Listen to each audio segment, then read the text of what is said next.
Welcome back. We continue to follow breaking news out of Paris, where there are two standoffs happening. 2 people are dead so far. A live picture from the second incident right now, which is taking place at a kosher grocery store. The 2 suspects are believed to be the individuals who shot and killed a police officer yesterday. Police say they are armed and dangerous. Now, the other standoff believed to involve the 2 brothers responsible for the Charlie Hebdo shooting on Wednesday at a newspaper there. Those suspects, by the way, have been on the U.S. no-fly list. U.S. officials say they are closely monitoring what's happening in Paris. Among them, Senator Richard Burr, now the head of the Senate Intelligence Committee, and he joins us now to talk more about it. Good morning, Senator. Brad, good morning. You know, what's going on over there? Talk about the concern for us here in the U.S. It seems to be half a world away, but incidents like this can literally take place anywhere, correct?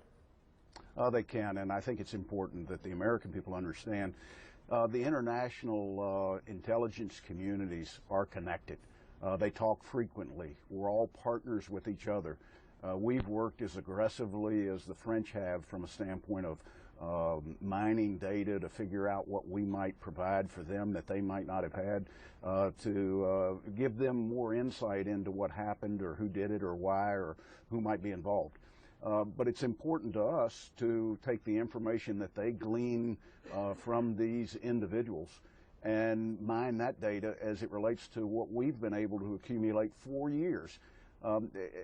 As I said earlier this morning, the Saeed brother, the brother who's Saeed, was in Yemen in 2011. That means that we've got to look back at data that may be 3-4 years old to find out, is this an individual that contacted Americans or contacted foreigners that were in America? It gives us points to look at where we can provide the element of safety for the American people that we've promised to do. Is this the future of the war on terror, these small targeted attacks, the lone wolf? A lot of times we're spending a lot of money. We talk about the F-22, you know, or other fighters, the Joint Strike Fighter. We're spending billions of dollars on that, and yet we have these small attacks by, you know, 1 or 2 individuals, which can do incredible damage. Well, let me just say, Brad, that the ability to detect a terrorist act really isn't as much about money as it is about the tools that we allow our intelligence community to access. The ability to keep data for a while, the ability to mine that data without interfering with the constitutional or legal protections of privacy that the American people have. And that's different than the assets that we might need to carry out a war against ISIL in Syria, which does involve airplanes and potential troops. So as I look back over 14 years since 9/11, I can still remember a month after we were attacked, sitting in a room with George Tenet, then the director of the CIA, and when asked what he feared most in the future, George Tenet said, the person who's willing to take a life and commit his own life to that. This is a big difference, Brad, that we've seen with this attack.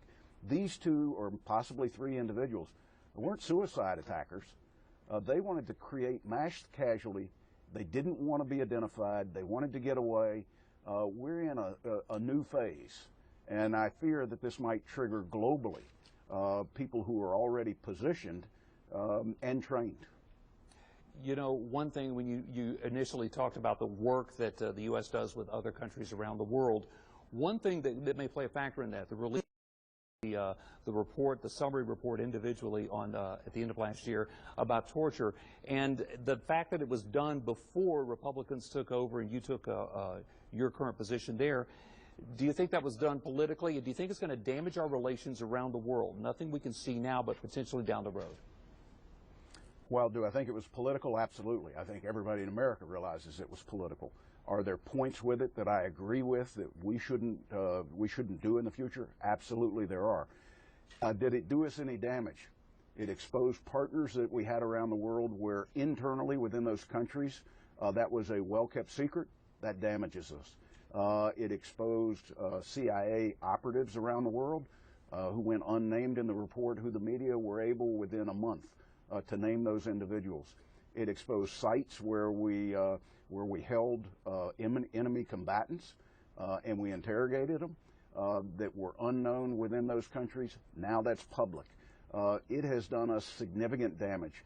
It's important for us to provide the oversight for the American people, and I might say for the 85 other members of the United States Senate that are not on the Senate Select Committee on Intelligence.